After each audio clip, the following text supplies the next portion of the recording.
Hi, everybody. Welcome to Unveiling the Truth 333. We have an exceptional show today. We have Preston Dennett, and I'd like to introduce him. And I'm very thankful that he has decided to grace us with his presence. So, Preston began investigating UFOs and the paranormal in 1986 when he discovered that his family, friends, and coworkers were having dramatic, unexplained encounters. Since then, he has interviewed hundreds, and I have to say it's probably thousands now, of witnesses and investigated a wide variety of paranormal phenomena. He is a field investigator for MUFON, a ghost hunter, and a paranormal researcher, and the author of we can safely say over 30 books now, correct? That's right. Yeah, and more than 100 articles on UFO and the paranormal. Several of his books have been on Amazon bestseller list. His articles have appeared in numerous magazines. His writings have been translated into several different languages, including German, French, Portuguese, and Russia, and Icelandic. Interesting. He has appeared on numerous radio and television programs, including Midnight in the Desert with Art Bell, Coast to Coast, which was one of my favorites, and also the History Channel, Deep Sea UFOs and UFO Hunter, and Ancient Alien. He has taught classes on various paranormal subjects and lectures across the United States. He currently resides in an unknown forest location on planet Earth. And I know where he lives, but I won't tell. It's on Earth. I promise. Yeah, I won't share that. So your spectrum is so broad. There's just so much information. Do you remember everything? I mean, a lot of times when I write a book, if I don't pay attention to it for about 5 months, I forget what I've written. I have a really good memory for this stuff. You have that? Because I think I enjoy it so much. Hold on, I'm sorry. No, you're good.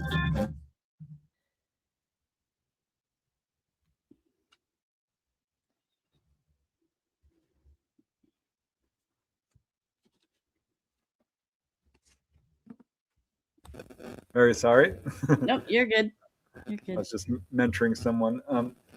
Yeah, I have a really good memory for this stuff, and I think it's because I just find it so fascinating. And I've got a really good memory for music. If you play me a song, I can probably remember the words for it all the way down to childhood. So in some ways, my memory is really good. But if I watch a movie, I have to see it 3 or 4 times. I don't remember the end of it. So I don't know. It's weird, but yeah, with UFOs, paranormal, this stuff, it sticks in my head for some reason. Well, I know several people that they have that mind where they can just recall things at the top of their head that I don't. Even things that I've said in the past, people go, "Oh, you talked about this," and I go, "I did." So, yeah. So what we are going to touch base on today is I wanted to focus in on one of his books, and his book is bigger than my book, so it's a lot thicker. This has so much information in it. You can't read it fast because you have so much detail in this book. And this is The Healing Power of UFOs. There's 300 true accounts of people healed by extraterrestrial. And I wanted to kind of keep it, because this is a positive on ETs, because they get such a bad rap a lot of times, that I wanted to talk about things that they do that are good for us as human race and society and for Mother Earth. So did you I kind of wanted to start with why you feel that the aliens are good doctors. Yeah, this was something that really struck me from the very beginning when I started doing this research.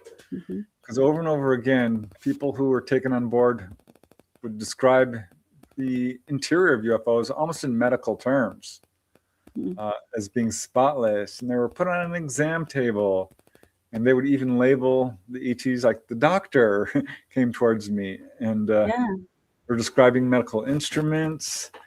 And as I started to realize that, oh my gosh, people are being healed, physically examined. Yeah. And the number of healings, as we'll get into, is really extensive. Yeah. We're starting to look as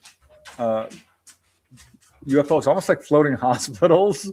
I really did, because the list of things that they're healing is off the charts, including chronic illnesses. Yeah. So apparently there's no such thing as a chronic illness.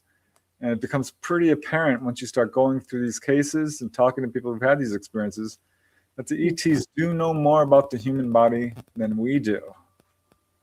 Even our most advanced doctors, they are able to, they have instruments that can basically project the interior of your body in a full holographic color. So people describe seeing their heart beating and their blood flowing and all of these kinds of things.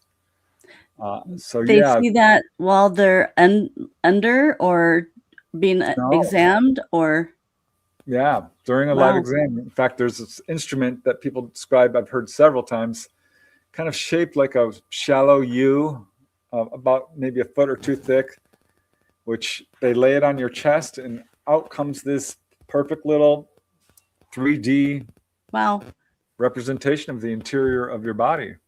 So it's just like shows in front of them, like they're laying down, and it just is on, like they're watching it. Side, or can be even sometimes on a projection screen type of thing. Different, than we would see in a normal hospital room. But the terminology people use is, surprisingly very much akin to what we see in a modern day medical examination. Do you have a certain type of alien that they see more than a gray, or what type of mantis being or Pleiadian?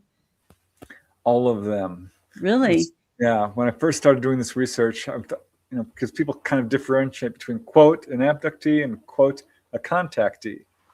I stopped using the term abductee because people I was interviewing says I don't consider myself being taken against my will. I'm like, okay, because it's not my job to gaslight anyone or interpret their experience. It's your experience. What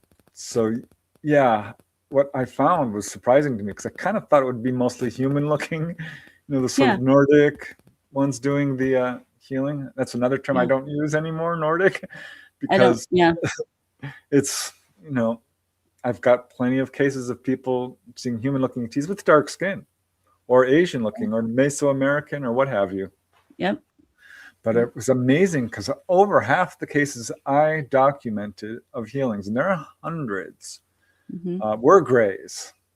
But absolutely little blue beings, tall whites, mantids, little humanoids, very tall humanoids that aren't quite human but look human enough. Pretty much all humanoid, I should say. And from what I understand, we do share a common heritage, common ancestry. So we're not that far removed from the ETs. It's not really them, us.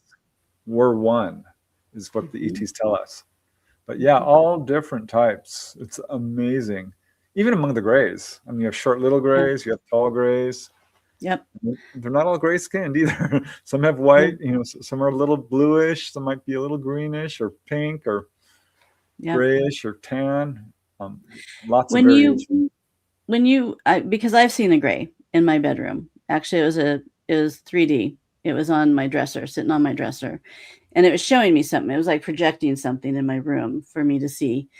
And I was sleep paralysis, but the feeling that I had when I looked at it, it was what made me scared about that is I felt it was soulless. I couldn't, how humans, we try to connect one to one and we can feel something out about a person. I couldn't, it was like empty.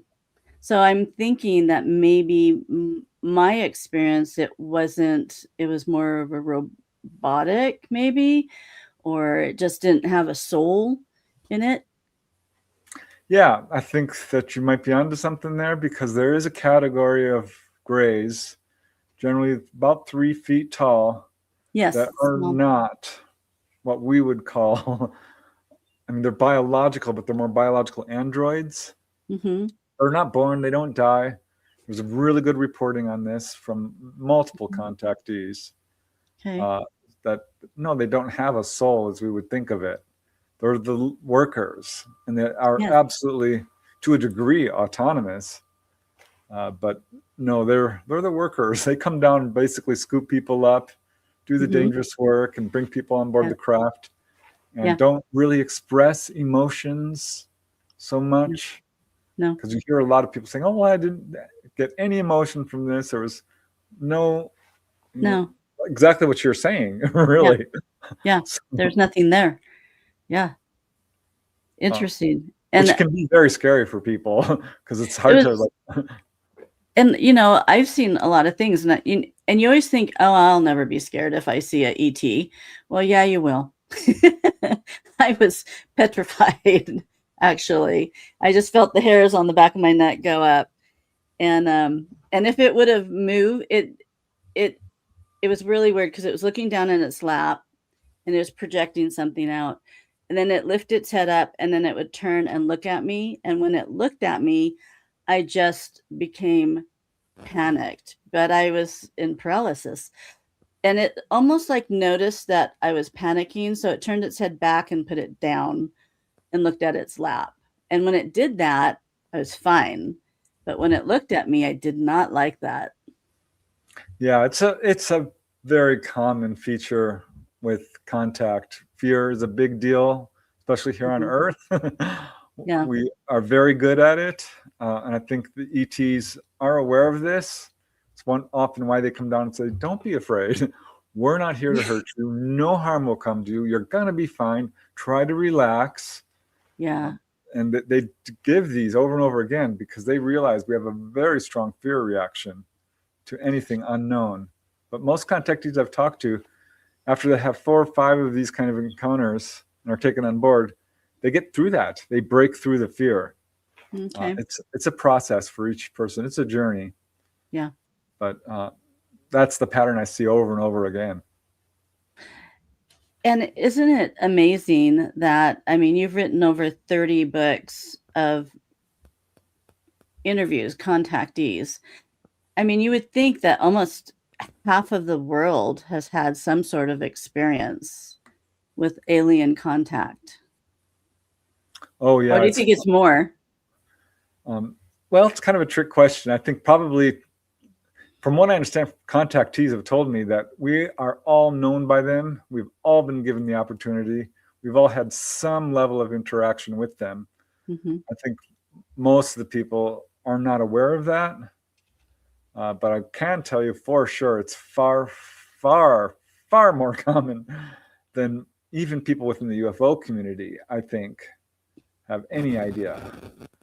There was a quote from J. Allen Hynek, if you've heard of him. He's the consultant for Project Blue Book, Oh, yeah. astronomical consultant, and he broke free and went independent and became a leading UFO researcher. He's quoted as saying 1 in 40 people have been on board a UFO. 1 in 40. That's a lot. I heard That's that. I'm like, you're crazy. There's no way I would know somebody. Which, Yeah, of course, it turned out I did. you do. Multiple. Did Yeah. not know that. I came to this field as a skeptic. But so we know it's millions, because the Roper organization is a polling organization. And in 1991, they did a very big poll and found 1 in 50 people show the Really? markers. Yeah.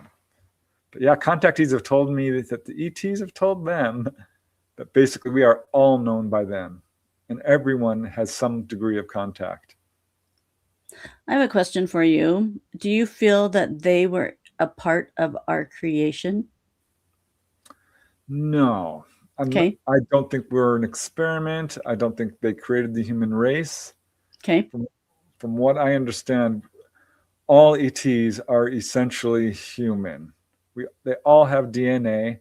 What we're Okay. looking at are ancestral differences, The human race as we know it probably did not evolve here. This is what contactees have been told. In fact, some millions of years ago, we lived on Mars. That comes up in a number of cases.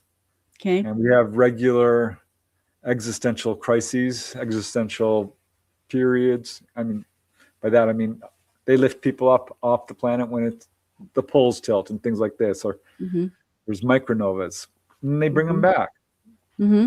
So, no, I don't think that they created us by any means.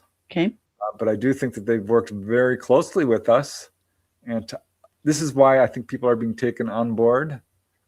They are pulled on board, and they're basically given a checkup, and they're following certain family lines who have favorable genetics. In terms of longevity, health, psychic ability, these sort of things, healthy genetics. So those are the people who do experience regular contact. And no, they didn't create us, but they definitely had a hand in sort of moving us along towards, a better entity, for lack of a better word, healthier, stronger, more long life. There's really good reporting on that, actually. You have really good evidence on the medical part of these ETs in this book. And one that I thought was, I don't know, it kind of grossed me out a little bit. It was on page 36, so it's right in the first part of your book. And it was Louise Smith, and she was taken and she was put on an examining table. And they were kind of examining her body, and then they focused on her eyes, and she said they pulled her eyes out and laid them on her cheek. And I went, what? And I don't know if you know or you found out that why did they do that? That you wrote that she had pain in her eyes for days after that. Maybe they were just looking to see how they were connected to her body, or that one is a little harrowing, isn't it? Yes, I was just like, I would not want my eyeballs on my cheeks.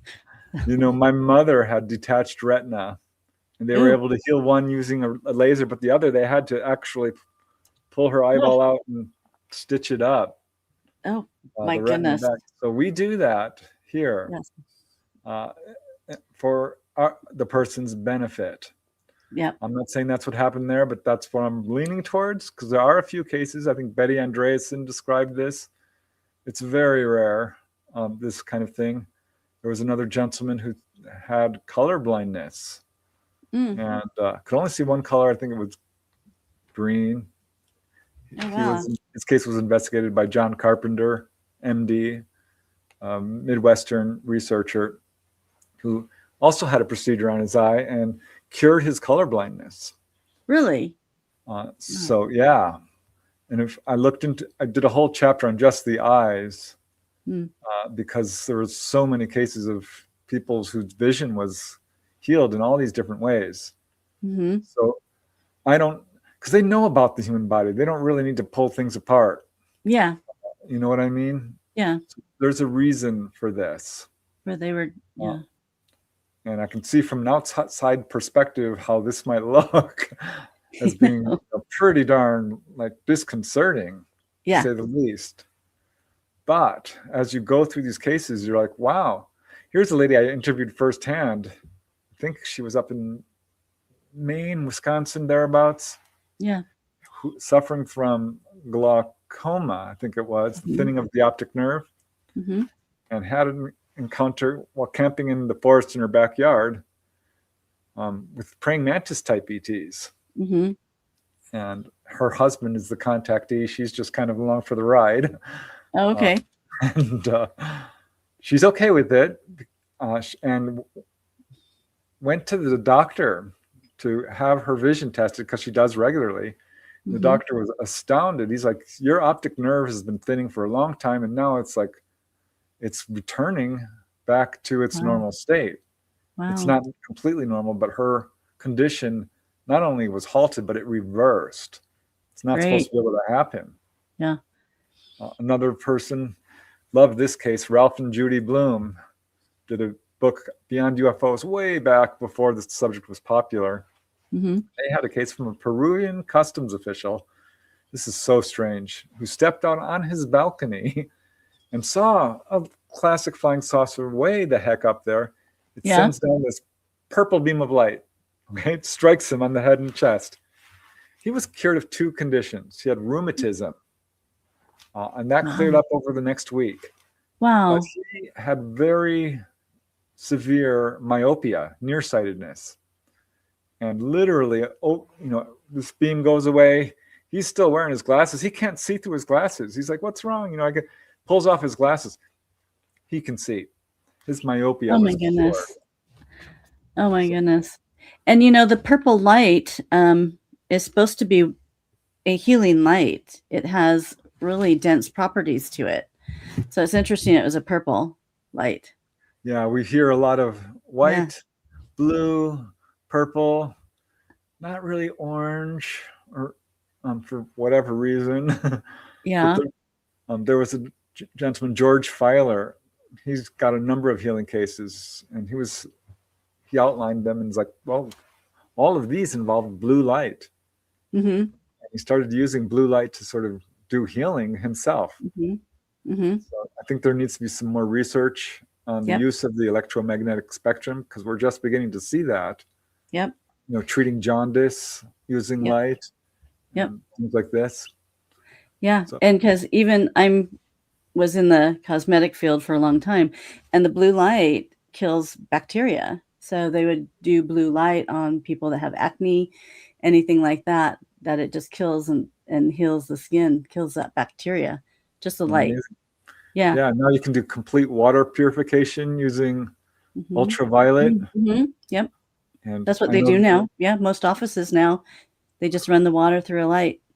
Yeah. Which is so cool.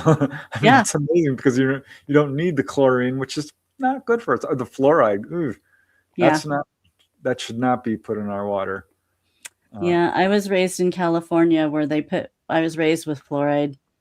So they say both my brother and I have really good teeth, but they say it affects your bones after a while, after you grew.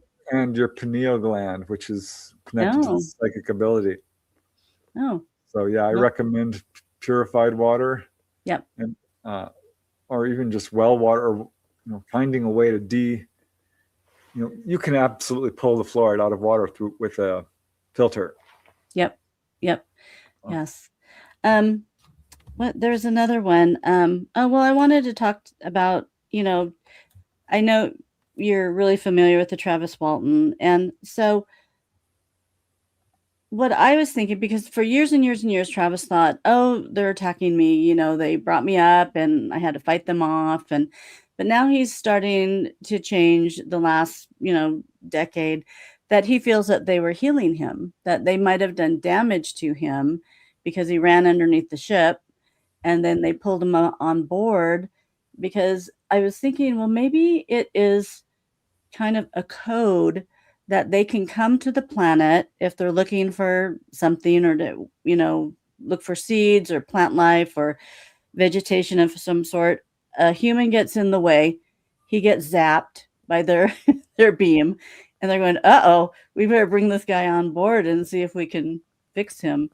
So have you had any come across anything that someone might get in the way of what these aliens are doing, and they bring them on board to heal them? Yes, absolutely. And I was very encouraged to see Travis, come around to that conclusion. Yeah. I kind of suspected that.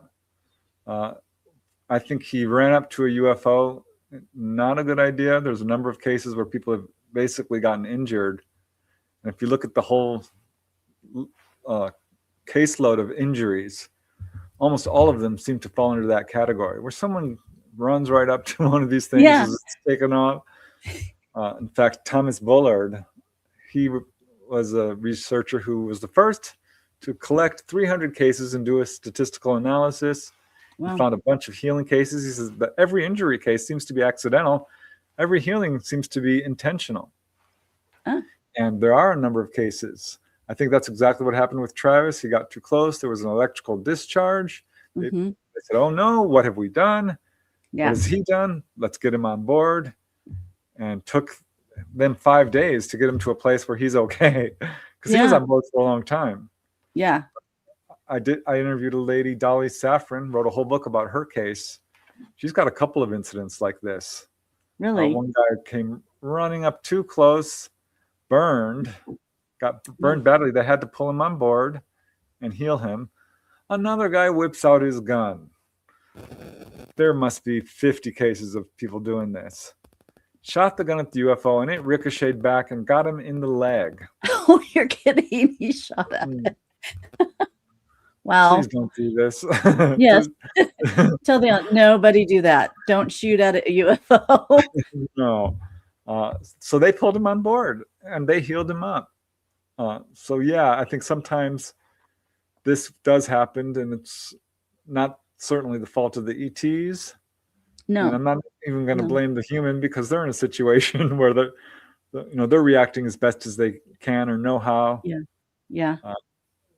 So I don't think I would run towards it. I know I don't think I'd stand there and stare at it, but I don't think I would run towards it. No, I wouldn't recommend it. If they want you, to come on board, they will, bring you on board. They have no problem doing that. Yep, they'll come get you. Yeah, it's very interesting that Travis said that. I'm like, so glad to hear this. Yeah. Because that's the journey so many contactees go through. It's so scary at first. Mm-hmm. Totally understandable too. Yep. But I can tell you that people become spiritually transformed, psychically awakened as a result of their encounters, guided, taught, healed. So overall, yeah, it's scary, but it's a really beneficial experience for a person once they get through that fear barrier. And frankly, the amnesia or missing time is a problem as well. Yep. I have had that missing time. Me too. and I rather not remember. And I think maybe that was before I came down. I said, okay, you can use my body if you need some stuff, but do not let me remember. I don't want to remember anything. But they will facilitate that. I think it's us more than them. Yeah. So do you feel like you've been taken, Preston? I do. And this was certainly a long journey for me too. Okay. And not something I really talked about for years and years and years, because I just didn't really think that I was having experiences. Hindsight is a great thing. Now looking back in childhood, I do remember a strange missing time incident around age 8. Where I missed lunch. There's 6 kids in our family. You don't miss lunch. You won't eat till dinner. And I'm like, why didn't you call me? I was in the room. Or like, no, we checked the room. You weren't in there. I'm like, well, yes, I was. So that always baffled me throughout my life. And I never forgot it. And now in hindsight, of course, I wonder about that. Not really a whole lot to go on there, but there was an incident in 1992 where I'm 27 and I'm driving home and this little ball of light comes down right in front of my car. Of course, I go through what J. Allen Hynek calls theory escalation, trying to identify this. I'm like, okay, it's a bird. No, it's a firecracker. No, it's a reflection. It was July. I'm thinking, you don't want to go there. People generally are very hesitant to be like, oh my gosh, that's ET. Yeah. But it was, because it was intelligently controlled, and it was, yay big, about a ping pong ball, a little bigger. What did it do? It went back and forth. It was looking at me, scouting me out. I'm like, wow, look at this thing. Right, 2 feet away from me, less, really. I'm gripping my steering wheel and my nose is practically pressed against the windshield. Watching this thing. And I never felt any fear. I've never felt fear in any of my encounters for whatever reason. But it scooted forward and went back up, and I had missing time. I don't remember. I forgot the whole darn thing. I didn't remember it for like 3 months. Wow. popped back in my head. And it took me years to unpack that. Oh, yeah, I was taken on board into a very large room. There was Oh, you remember? all guys there, no ladies. They will often separate the boys from the girls to teach. And we were being taught about free energy, I guess would be one way of putting it. A free energy device or an alternative energy device. There was 2 people per table, and I never got a really good look. I don't remember what the ETs looked like other than they were tall. I do remember that. And there must have been 30 tables. So that would make about 60 young men there. Wow. And yeah, it was very cool. This little thing on the table. My first thing was to kind of look under the table and like, where's the plug? Where's the source? What's going on here? Well, that's so interesting because they and I've read a lot of your stories, like they want to share information with us. Exactly. They are like, hey, look what we can do. Maybe you guys should see this, It's just they'll take you to the engine room and say, this is how we do it. You really don't need fossil fuels. Yeah, that was one experience that was really cool. But I had a lot of sightings that year. 1992 was my wake-up year. Was that your year? Okay. So that really set me on the path to like starting to realize that I am a contactee. Because I started having regular sightings after that, sometimes with communication. And ultimately, not long ago, actually, 2022, I had my first fully conscious, yay, I'm on board. Really? Oh, it was so cool, Robin. Wow. It was amazing. And I can thank Dolly Safran, who I mentioned earlier. Yes. I wrote a book about her case. And yeah, I've watched you guys. Yeah. Oh, cool. Yeah, she's amazing. She's my favorite contactee. She's fully aware. No She's very fear. smart. Yes. No hypnosis or anything, right? Very, very extensive experiences. And I vetted her case for a long time. And finally, on my birthday, happy birthday to me. Best present I've ever gotten. So what's the book? You talk about a book that you wrote of her, but I never knew what the name of the book was to get it. What's the name of the book? It's called Symmetry. Symmetry. Symmetry, a true UFO adventure. I was going to call it Dolly Among the Stars. Yeah. But Dolly and the craft that she rides or flies, really drives, is how she puts it. Okay. Is aware. He's a living being who embodies the craft, Talata. Yeah. So they were talking, and she's like, I really want to name the book Symmetry. Good. Which sounded really cool as a title. Yeah. You want a nice one-word unusual title if you can get it. That's good. But I'm like, why? Why? And this was what they taught her about life in the universe and the universe itself. Oh, that makes so much sense. Yeah. Yeah, there's an absolute symmetry to the micro universe and the macro universe. By that, I mean, at the atomic level, we have a nucleus and things circling around it, very much like we see with a solar system. Yeah. Very much like you see with galaxies. But life itself has incredible symmetry throughout the universe, not only within the human body or any animal. Almost always they're symmetrical beings. So we're all connected. We're connected to everything. We are so connected to everything. Yeah. We don't understand genetics, not to the level that ETs do. I'm writing a sequel to that book with Dolly. Good. Interesting because the ETs taught her that basically, and we're beginning to pick up on this, geneticists are, we contain the genetic program in our own DNA for all life on Earth. So within us is a banana. It's in there, celery. Okay. All of it. So genetics are far more complex and far reaching than we have any idea. DNA. No junk DNA. Yeah, that's a misnomer. It's all there. The genetic pattern for all life in the universe is within us as individuals. Yes. And I think it's a rite of passage that we have. And I think we'll come to understand the power of everything. And resides in us.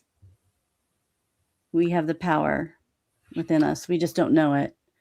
Yeah, it's really interesting. That's something I came to a kind of a revelation at some point, because I was having all these out-of-body experiences, which I always thought was kind of synchronistic. But no, I think this was intentional, because I see this with so many contactees. But we have all the power of the universe within us. We are the universe. That's what I was trying to say. Yep. So I agree. I think that's so cool. And when you think about the fact that we enjoy life, we have existence, what greater gift is there? That's something you could never explain. Yes. I mean, wow, we're part of infinity. It's so awesome when you think about it. And I think you start realizing that when you can break out of the mold of society and let yourself free your mind so you can explore. And I feel that when I was able to do that, just a happiness came into me. And, there's no depression, there's no angst. You just live differently and you see things differently. At least I did. And I felt my body healing from the inside. I used to, just have all these aches and pains. And once I started letting go, and like we're going to maybe talk about astral travel, I felt like I was healing myself on the inside. Something was changing inside of me. And because I'm nice. and I'm 64 years old. I'll be 65 this year. No, you're not. Wow. Yes. And so, but it was weird because I started regressing. I started seeing Robin, the younger Robin, back. And I mean, I could be a great grandma right now, and I don't feel like I look it. I walk, I'm active, and I just don't have any of the aches and pains. I see people, I work in the medical field. I see people that are younger than me or same age, and I'm just going, there's no comparison. Something happens when you start accepting the answers, I guess, that you seek. Yeah, I agree. When you start to learn to relax and open up and have acceptance. Yeah. I'm now in my, let's see, how old am I? 61? You don't have to say if you don't want to. So I like to shock people. But yeah, I 100% agree. When I started having out-of-body experiences, I lived in so much fear before that. Fear was really blocking my forward progress. I think that's one of the best things anyone can do for themselves is overcoming fear. Yeah. And then you can start on that pathway, because I think we have it's a guiding force in our life. Fear is fear of death. Really, it's the ultimate fear. Fear of everything. Fear of public speaking. I think people fear that as much as they fear death, according to polls. Yeah. I used to be painfully shy. Me too. And look where we are. It's like you just start to realize that no matter what, you're going to be okay. Yeah. I think recognizing that there is what we would call life after death. I don't even like the term death because it's a misnomer. Transition. It's used incorrectly. Yeah. Yeah. But overcoming fear was for me the big step to really getting towards what you're talking about. Yeah. And it's something, and I know with your astral travel, it's something that you like to share, because once you get to a point in your life and you've kind of mastered portions of your life, you like to share like the good news with others, to come along with me and let's all do this as one. And I have to tell you that I do have a healing that I do remember. I'm a real big Bigfoot person. Me too. And so I've kind of, as I was telling you, what switched gears for me from helping people on cold cases and going to the living is I had this apparition of this big white Bigfoot come into myself. And it started giving me stories of how they lived and their past and how they feel about people upon the planet and why they're here. And it was so beautiful that at lunch at work, I would just bring it in and just start writing. And then I thought, I have to tell people the beauty of what you're telling me, because we don't know who we are. And I have to tell people. So I started my channel. That's when I started my channel several years ago. And so I learned also, and I talked to Barb Shoup, who is a major on boots on the ground contactee of Bigfoot up in Washington State, that they are healers. They have a type of energy, like probably most of the ETs that you've had stories on, that I do believe in the old ancient days that people would go to the forest and they appreciated the Sasquatch because they're like shamans, healers, and they would ask for healings from them. And so I thought, well, I'm going to start asking for healings. you know, maybe they could bring their, whatever mojo into my house and heal me. And so sometimes at night, if I have something, and I've been dealing with this gallbladder issues for like 20 years. And so if it's painful, I just ask for healing, and then I wake up and it's healed. One time I did see a hand come into my room above me, and it went into my body right where my gallbladder was. And then it was kind of funny. It's like what you were talking about, where people could actually see what's happening in their body. I could see its finger went to my gallbladder, because, the gallbladder is just this little thing. And it took its finger into the gallbladder, and it was just like this black sludge in my gallbladder. And it took its finger and it just went like this and scooped it out, and then went out of my body, went like that. And then it went back into my body and scooped it out, brought it out and went like that. And then there's this big little round black thing. And so it picked that out. And then I fell asleep. I must have fallen asleep. And guess what? I've had no pain on that gallbladder since. And they said, we cleaned it out this last time. You better start eating better. So, Wow. so this is the last time we're cleaning this out for you. So I go, okay, I promise. That's very interesting, because having researched healing so much, it can come from many different avenues. Yes. In researching astral projection, I've got 20 or 30 cases where healing has occurred. Of course, with ETs, yes, but spirits can come and do healings. Learning about a past life, just remembering a past life can be a very healing, physically heal you. Near-death experiences. I have a family friend who was terminally ill with cancer, had a near-death experience because she was dying from it, and came back, and they couldn't believe it. They couldn't find her cancer. Really? Absolutely. That's just amazing.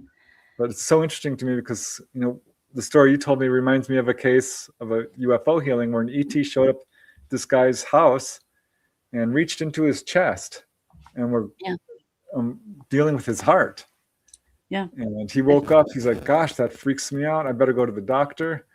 Doctors couldn't believe he was still alive.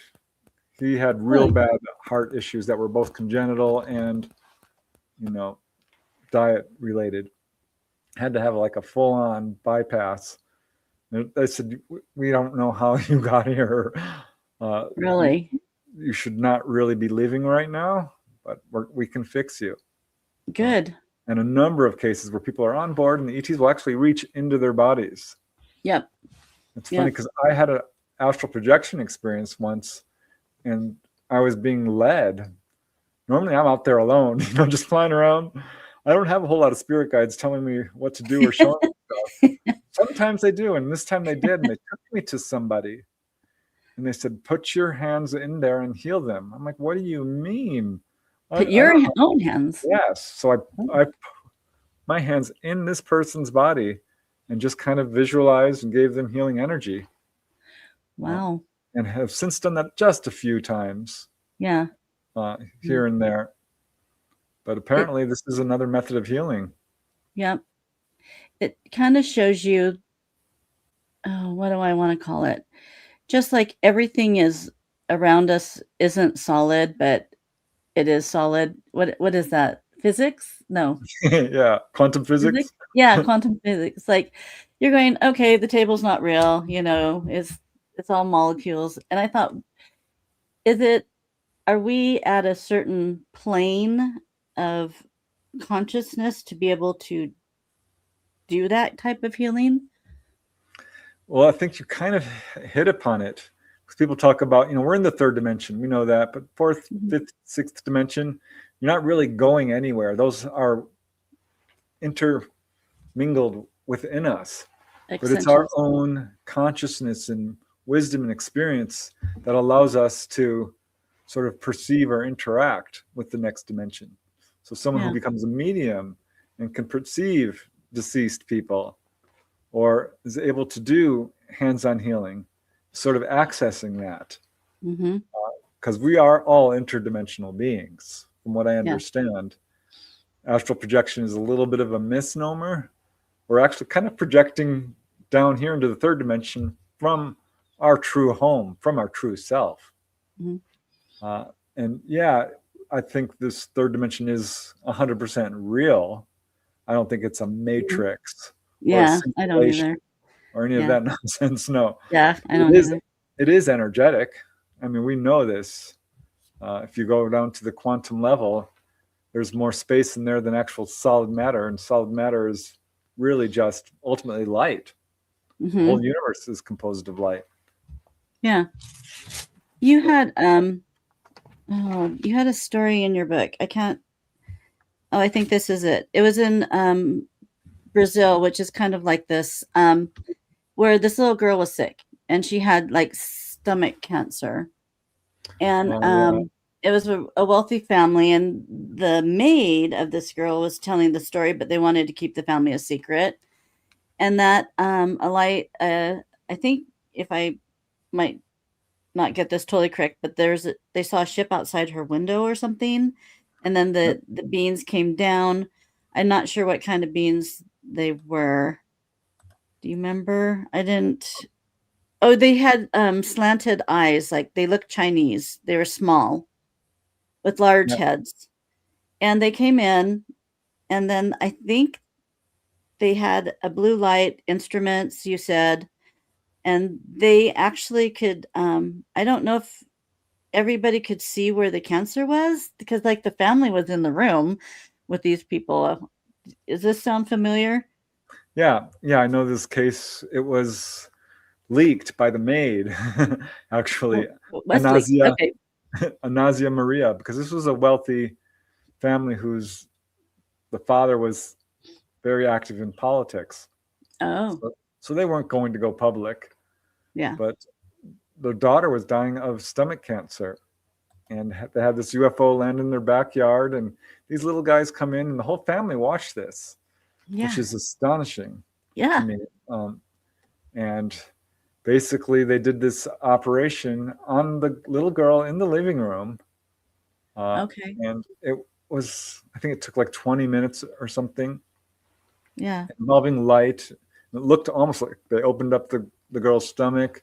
Hmm. But what's so interesting about this is most of the healings do involve the use of light in some form, but a few do involve medicine, Yes. pills and Yes. salves, things like this. And it did in this case. They gave the father, I think it was 50 little pills, little silver Yeah. pills, and said, you give one of these to her each day Yeah. until it's done, and she will be just fine. This was in 1957. This was one of the early cases to be revealed, Okay.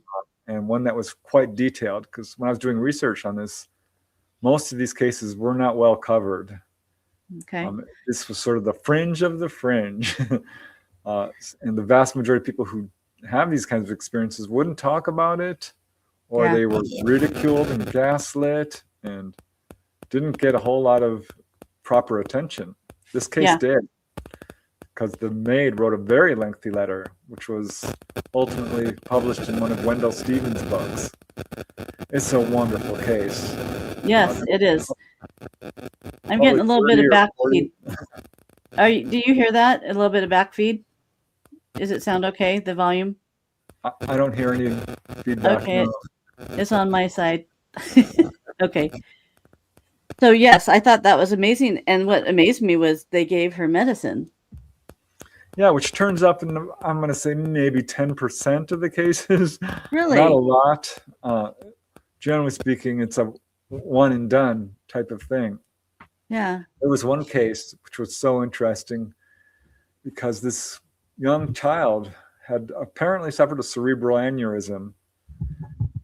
This was, again, a South America case. I think it was Brazil.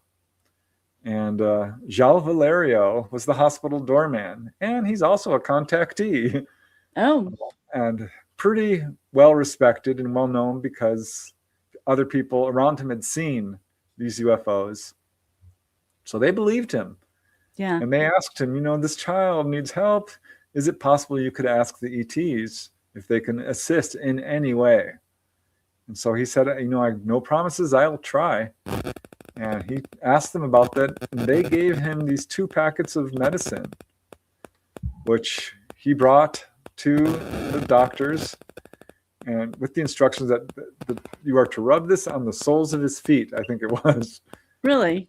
Which they did, and it was absorbed by the body, and he made this recovery where his cellular structure healed in ways that they could not duplicate. But this was so interesting to me. They saved a sample of this medicine. They did. Well, I would too. Did they test it? They did. Now it had the apparent, it looked very much like raw sugar. Really? Okay. Sort of the tan crystalline structure. It melted at body temperature.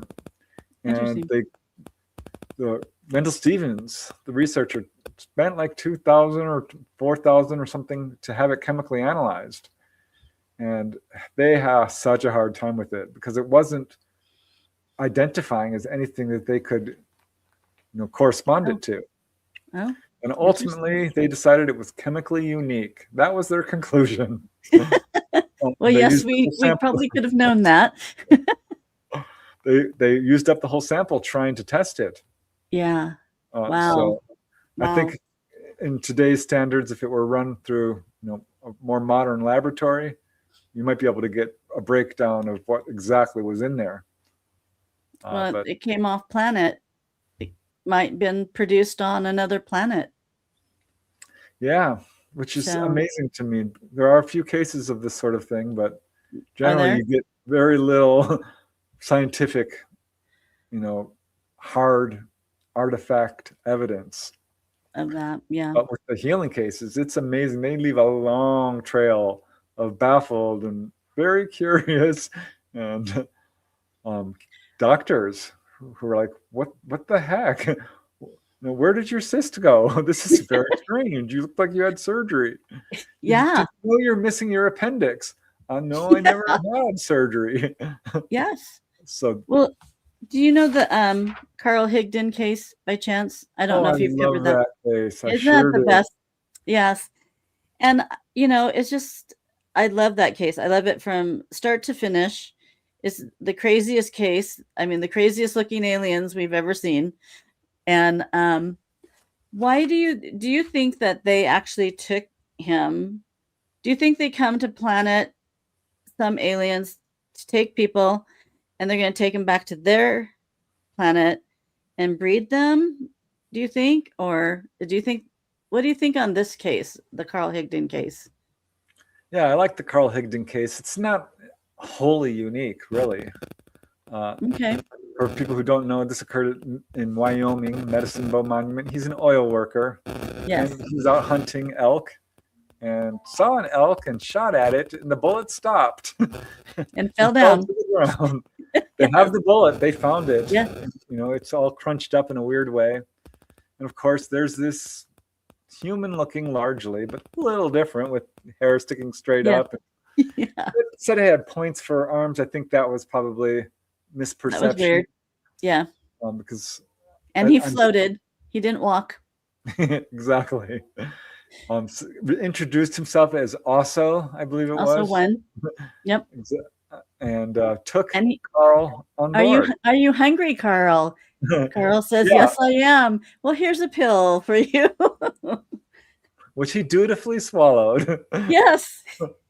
And you have to be under someone's spell to do that, I think. I've got a number of cases of that. Really? Oh yeah. Do share. Well, I mean, one guy he contacted me because of my research.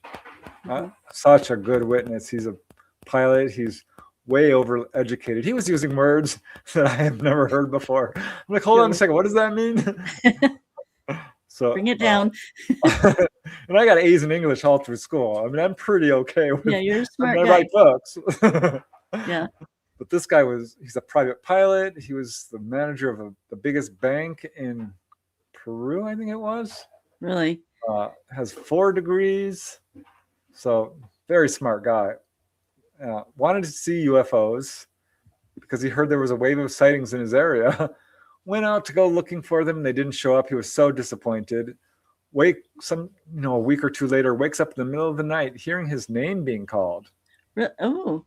Sort of telepathically. So he jumps out of bed. His wife's asleep. Everyone's asleep. Rushes to the window, and there's a UFO going by. Oh, really? So, and he's a pilot. This was faster than a plane, slower than a meteor. Mm-hmm. He couldn't identify it. Wow. He says, "Listen, it woke me up." Mm-hmm. And then it ramped up because it was just shortly after that. He wakes up, his room's filling with light, and there's 2, not fully grays, sort of gray human hybrids. Yeah. But bald, slightly larger heads, dark eyes, jumpsuits with little red cuffs and collars. Really? He described it in detail. Okay. And one's 6 feet, one's 5 feet. The shorter one, I think it was, walks up to his bedside and pulls out this little pill. It says it was brown, it was triangular, fairly large, like a big vitamin, multivitamin or something. And it says, "Eat this." He did. He ate it. He said it was real bitter. Okay. He was frightened real bad. And he says, as soon as the being walked up to him and said, "You have nothing to fear from us," he said he felt like a love I've never felt before. And I had him elaborate on that. He's like, like when you hold your baby for the first time, or when you are getting married. I wanted him to elaborate because I've had 4 or 5 people use those same phrase. It was a love I've never felt before. It was this unconditional love. Yeah. And I'm like, "Were you ill?" He's like, "No, I really wasn't. I'm very healthy." He does skiing. He's quite young, 30s, I think he was. Yeah. So I think he woke up the next day. He felt slightly nauseous. Did he? Did they take him? Don't think so. Oh, okay. But they just wanted him to eat that pill. Yeah, he was weeping from the just emotion of it. So he did fall asleep while they were still there. So it's possible. He did not see them leave. And I think you hear this from near-death experiences too, the love. And there has to be God in all of this somewhere. And it's an energy. I feel we call it love, but it's an energy, I feel. Do you think that's true, or what do you think? When they feel this euphoric love, like they've never felt before. Yeah. People are like, "Oh, they're controlling our emotions." No. I don't think that's it at all. I think what we're dealing with is beings who are incredibly advanced. Oh, yeah. They are not only technologically advanced, and I think that's one thing at least most researchers do agree upon, because there's so much arguing in this field. Yeah. But they're not only technologically advanced, they're ethically, morally, and spiritually and psychically advanced. And we're not talking 100 years or 1,000 or 100,000. It's beyond that. Yeah. It's millions. According to Dolly Saffron, it's billions. Yeah, I believe that. Yeah. And if you look at their technology, it makes sense that they're very, very advanced. So when you're in the presence of that kind of a person, because we have that potential to reach that. We all do. We are eternal beings who are going to evolve into greater wisdom and ability. And I think just being in their presence is a huge injection, so to speak, of this, because people come away from these experiences and they will start experiencing physical levitation, hands-on healing, astral projection, mediumship, precognition, you name it. And that's absolutely true mentally as well. He, after his encounter, this pilot decided he's going to go for another degree. Really? And people will suddenly become interested in quantum physics, Yeah. medicine, mathematics, astronomy. Do you think that it opens something up in the mind? You know, because we're veiled when we come down here.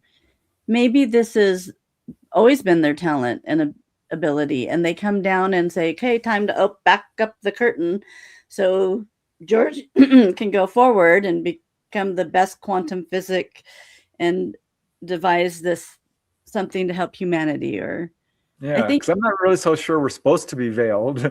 Little kids are psychic. You know, I did a whole bunch of ghost research. So many kids see ghosts. Oh yeah. In my own files, twice as many women and children see ghosts as opposed to men. Yes. Why do you think that is? They're intuitive, you know, children especially will recall past lives and are just very connected to source. And I think that's what, from a contactee angle, people always ask about God to the ETs. And the best explanation I heard, because there's a lot of them, people say, one guy, Walter Rizzi from Italy, asked, you know, what's God? And the ET looked at him like, are you kidding me? He says, it's you, it's me, it's everything around us. Yes. Dolly Saffron asked about it, and she's been on board when so many people are taken on board and like, is there a God? And they will tailor their answer to the level that you can understand it, because they're not there to pop your bubble. You know, they're not there to totally upset you. If you're ultra religious and you are, you know, into Jesus, which is absolutely fine. But they told her that basically God, as we think of it, is the all mind. That's the word they use, which is the consciousness of the universe. Yes. As a living being in and of itself. So, which is within us also. 100%, which is so cool. Yeah. You know, I wish people would really realize how amazing we are. You know, one of the main ET goals, that's why they're coming down. It's funny because there was no real high-level contact before 1947. It was certainly there. We know it. They've been around forever. But then we started exploding nuclear bombs. Then we were putting DDT in everything. Then we polluted every darn river. We were chopping down the forests. We were really learning how to kill each other in very large numbers. And they said, okay, these people need some help. And that's when they started pulling people on board in very large numbers. Millions. And it's the same message, whether it's grays or, you know, praying mantis or humans or whatever, tall whites. It's warnings against nuclear proliferation, warnings against war, aggression, greed and corruption, destruction of the environment, pollution. A reminder that we are eternal beings, that we do share a common heritage, that we have to develop our psychic ability, that it's crucial to our survival. So they were doing a very vigorous contact campaign to really get this message out. And I think it's working, because look at you and I. You know, we're here doing it. Yes. And I think once you have this self-discovery like you and I have had, it's like the possibilities are endless. Like you have no limitation. You want to go travel over here, you do it. You can do it, you know? Yeah. And once go ahead. It's funny because when I was really young and into this, I really enjoyed visiting a psychic, you know, every couple of years, a medium. Yeah. And I remember visiting this one psychic, and she's just looking at me. He's like, you know, I'm getting this weird message, but you think anything is possible. Anything. Like growing a new limb, anything. I'm like, yeah, I 100% do. I think we're unlimited. It's we who limit ourselves.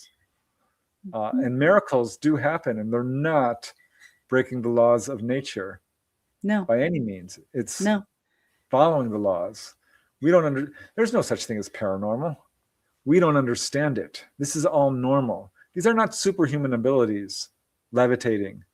This is something everyone should be able to do. We're walking around with profound amnesia. Yes. Like Buddha, who could remember all his past lives, we should be able to remember all our past lives. It's within us. 100%. It's all within us. And I did try to astral. Yep. I did try to levitate. I spent a whole summer, and Michael on here. Yeah. And I was in the lotus position, and all I could do, so your legs are crossed. And so all I could do is my legs lifted up to my face. So I'm going, I shouldn't be able to balance like this. I'm not flexible like that. So I'm on my butt with my legs almost straight up. And that's as far as I could get. I couldn't get my butt off the ground. I bet if you persisted. Yes, I stopped. Then life happens, then you get sideways and you forget about it. But that was actually pretty cool to have my legs lift up. And I'm thinking, how am I balancing with, like, I'm like in a V shape, and I don't know. I just don't think people can normally, maintain without falling over. I was never able to do it, but like you, I didn't get that far. I got my arms floating up. Like, wow. I was meditating, and suddenly my arms were like up like that. I'm like, wow, I didn't even know that they were up there. Yeah. I did a lot of research on levitation. Yeah. Oh man, I wrote a whole book about it. You did? What's the name of that book? Human Levitation. Human Levitation. Okay. And I am confident it's the biggest compilation of accounts out there, over 300. Okay. And I can tell you, hands down, demonstrably true, that this is present in pretty much every culture out there. Some cultures have a greater understanding of it. Certainly the Eastern cultures really got it down to how you can foster this talent and cultivate it through breathing techniques and meditation. Mm-hmm.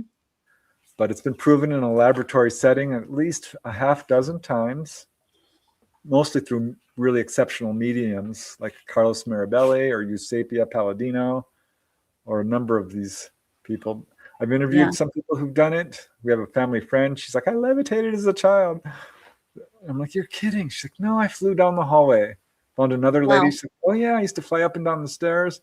I asked Dolly Saffron, because she's a contactee, and I know there's a connection. Don't suppose you've ever levitated? And she kind of gave me like this sigh, like, okay, he figured it out. It's like, yeah, that did happen to me quite a bit as a child, a few times as an adult. Really? She had much better control as a child. It was spontaneous as an adult. Yeah. Still a couple of times here and there. This is something we can do. Yes. Absolutely. Yeah. This is a natural human ability. Yes. And when you're out of body, you do it. You're flying around. Well, yes. And that's just normal. I remember when I first switched over, and I worked with crystals, Lemurian crystals. And once I figured out that I could channel, then I thought, I want to channel everybody. I just don't want to channel this person. I want to go everywhere. And once you just have this self-discovery, it's just like your whole life changes, and you can do whatever. You can go wherever you want. You can see whoever you want. You can understand whoever you want. Have you ever astral traveled, like on Earth, like seeing a situation in the world, and you go, I want to go right to that place, and I want to be like a fly on the wall, and I want to hear what they're saying, and I want to understand. Have you ever done anything like on our level? I have. Okay. Just to some limited degree, because I'm not as good as some people, but there's some incidents like, oh my gosh, there was, of course, that massive tsunami. Remember that on Christmas Day in the Philippines, I think, or where? Yeah. If you can see the bookshelf behind me, I've got a whole shelf on just disasters. Oh, really? And shipwrecks. Okay. That comes from a past life, I think, and also a message from ETs, like, because we're facing some tough times in terms of Earth changes and disasters up ahead. Mm-hmm. So I think that's partly where it comes from. But at any rate, I've got a fascination with earthquakes and tidal waves and volcanoes and all this stuff. And I just wanted to see it. Yeah. And I did. I flew right over that whole beach area and I saw the whole disaster. Mm-hmm. And when 9/11 happened, that just was so heartbreaking. Yeah. That I'm like, gosh, I hope those people didn't suffer. Flight 93 was like breaking my heart. Todd Beamer and the guys who tried to just stop these people from doing it and striking the White House. I went into that plane. I was there. And it was rolling around and it hit the ground. And before it even hits the ground, you're going up to the light. So it wasn't at all. Yeah, it wasn't the least bit unpleasant. It was very disorienting. Yeah. And scary as you're going down. Yeah. But I'm like, oh my gosh, look at that. They didn't suffer at all. Mm-hmm. Yeah. So, yes, a few things like that. I've explored Area 51. There's the Malibu. Did you really? I did.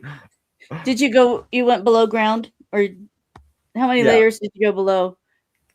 I couldn't tell you because it was a disconcerting experience. Okay. First, I did it twice. Because, there was this article in Fate magazine. Don't know if you know that magazine. It's a very popular paranormal magazine. Mm-mm. And they asked their readers to explore Area 51 psychically. And we'll report on the results in the next couple of issues. And so I waited for the next couple of issues. And sure enough, they got like 20 people, all women. Every single one was a woman who did it. I'm like, well, really? That's kind of interesting. And some did it by remote viewing. Some did psychic impressions. Some astral traveled. It was amazing how right on point they were. These were people who did not know each other. Yeah. They were saying things like, well, the people in there have gotten some, alien implants or some sort of technology that allows them greater health. They're working on genetic engineering there. Reverse engineering and blah, blah, blah. So I'm like, well, this is interesting. I'm actually pretty good at astral travel at this point. Maybe I should try it. Yeah. So I was just getting at that point where I could, really go to another location on Earth. Because almost always I flung to the other side where it's much more fun. Yeah. It's beautiful. Yeah. I'm like, okay. And I go through this whole process, or I just wake up out of body. But I felt the vibrations and I lifted out and I went through the roof and I'm hovering above my house in LA where I lived at that time. It's so beautiful when you're out of body. Everything's just exquisite. Yeah, it's quiet. So, and I'm enjoying it. I'm like, what was it I wanted to do? What was it? Because if you have a plan, you're going to be much more successful. And I'm like, oh yeah, Area 51. I'm like, and I learned how to do that because I would used to say, well, take me to Area 51. And it wouldn't work. But I said, now I go. I command it and I intend it. And with real force of will. And I started putzing along. I'm like, no, I need to go now. I've only got 5 minutes here because I can't stay out that long. Sometimes I can, but you kind of have a little timer that you know how long you can do this. And I flung to Nevada, instantly teleported, landed down, and I'm like, oh my gosh, I'm here. I can't believe it. No one's ever going to believe this. I'm never telling anybody. They're going to think I'm crazy. Yeah. And I could see the hangars, and everything was different from what I thought. These were very widely spaced. It was much bigger. There was Army guys in fatigues. I'm like, well, there's the hangar I'm supposed to go in. I'm feeling the pull. And I'm like, well, what if they see me? What if there's ETs there? Yeah. I had a flash of fear, and fear pulled me back into my body.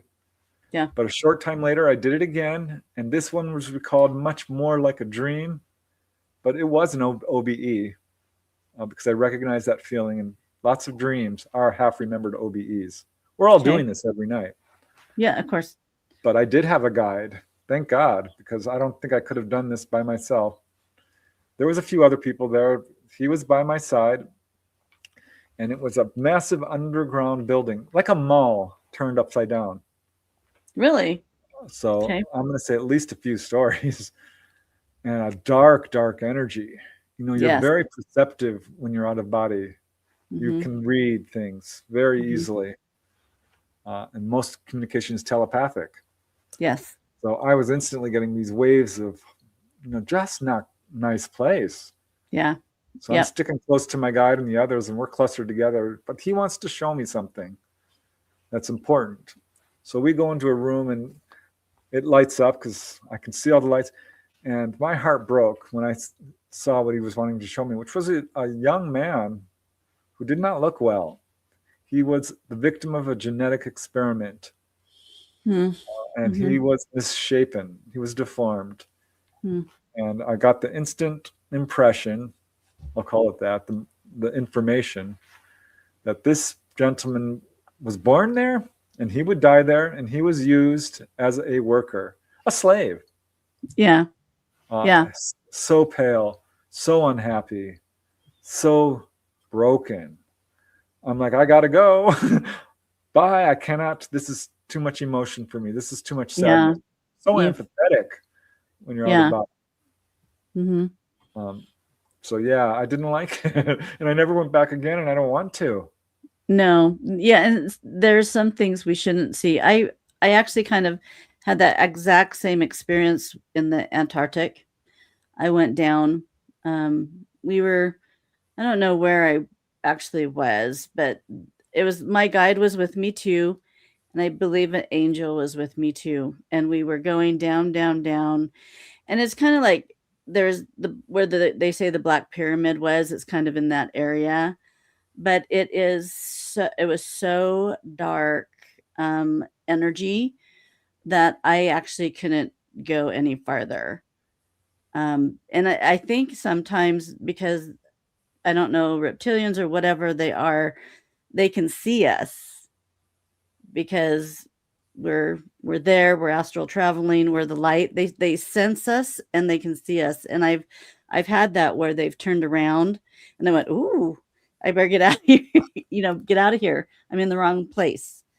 And it was just, and I felt what I guess what they want to show me is that there is a place like this on this planet, and they're manufacturing humans. They were manufacturing. It was like rows. All I saw psychically then was just rows and rows and rows of these incubated, and they were going up, and they're floating in liquid, like embryonic liquid. They were almost adult. They're kind of human, but kind of not human. I don't know how to explain it. I don't know if it was the liquid that was making them distorted. But there was just rows and rows and rows. And it was a total experimentation. And then those, I believe, they genetically, somehow, people that come missing, people that come up missing, I think they use them. And then make these humans, and then they're taken off planet someplace else. I mean, and then I'm thinking, so if a human is being made by a dark source, do they have a soul? Can a soul go into a genetically modified human? Yeah, I don't know. I haven't heard reporting on this sort of thing, but I do think that humans are doing this kind of stuff. Horrible. Our secret governments are truly nefarious and are doing these kinds of things. And I think they're responsible probably for a lot of the missing people. Yes. Honestly. Yeah. Because the more I research the subject, I'm very much encouraged by the ETs. I don't think they're here to hurt, harm, or take over. I really don't. They would have already done it. Right. But the folks behind the cover-up, and I'll point to the intelligence agencies, part of the military. There's lots of good people in the military. Mostly, I would say. A lot of good people in government too. But intelligence agencies. No, I'm kidding. Yeah, at a state level. I think some people get there and they're like, "Oh gosh, this is a snake pit," and they do what they can to survive and be a good person. But it's a tough game you're in. You're in the lion's den. True. But the military-industrial complex is not okay. And Yeah. you can go out into any field of study and you can see how they've irradiated soldiers or sterilized disenfranchised segments of our population, Yes. experimented on people with, medicines that they should not be feeding them. Well, look at I all don't the want to get into Oh, conspiracies, but yeah. yeah. Look at all the things that they do in our arms. That's all Not a fan. experimentation No. too. So It's upsetting. So yeah, those are the ones I would caution people about. We're not going to get disclosure. We're not getting a no. true transparency. What we'll get is the narrative they want people to believe, and it's going to be fear-based. And it is fear-based, and it has been fear-based. They've never told the truth, and they're still not telling the truth. No. I don't need lying liars to tell me what I already know is true. Yes. And you know more. Right. We all know. If you want to know the truth about, the UFO field, for example, go to the contactees. They're the ones who've had the experience. Isn't it odd that Congress has never called a contactee up to speak? Yeah. Yeah. It's true. Wonder why. So you think that they will give us something here shortly or information from our government? Yeah, they have no choice at this point because they have now reached the point, they've dug their own grave, and I have no sympathy. I'm sorry, because I usually do have sympathy for people. Yeah. But when, you knowingly act wrongly, yeah, you reap what you sow. Yes. So I think that they're at the point now where they've lost control of the narrative. They are not believed anymore. They're no longer a credible source. It can't be trusted. Yeah. So if they don't disclose, they will become completely irrelevant, completely powerless. You're right. Which I'm all for. There's this term catastrophic disclosure. That gets under my skin because they're saying, oh, if we disclose, it will cause society to collapse. I'm like, excuse me, you are the ones who are collapsing society by your catastrophic non-disclosure. Yeah. Your catastrophic lying. In what world do you think that lies is the correct path? Do you think another foreign land may disclose before ours? Or do you think another foreign land is forcing ours to disclose, or they say they will? I don't know that any of them will ever. I think there's a better chance because from what I understand, the very highest levels, this is a cooperative cover-up. For Pete's sake, weapons companies are selling weapons to both sides. What's going on here? They're funding wars. This is all a game to them, and we're just pawns. Yes. Yeah, I think, Chile, Mexico, Brazil, they've been more forthcoming in some ways. Oh, totally. Than the U.S. And disclosure is possible. There could be a huge revolution. A government might fall. Governments fall all the time, and they usually fall because of greed and corruption. And when it gets out of control and the people have had enough, they lose their minds because we're not supposed to be living this way. Nope. So yeah, I think that could happen. I do believe that sometimes a fall or reorganization is should be designed,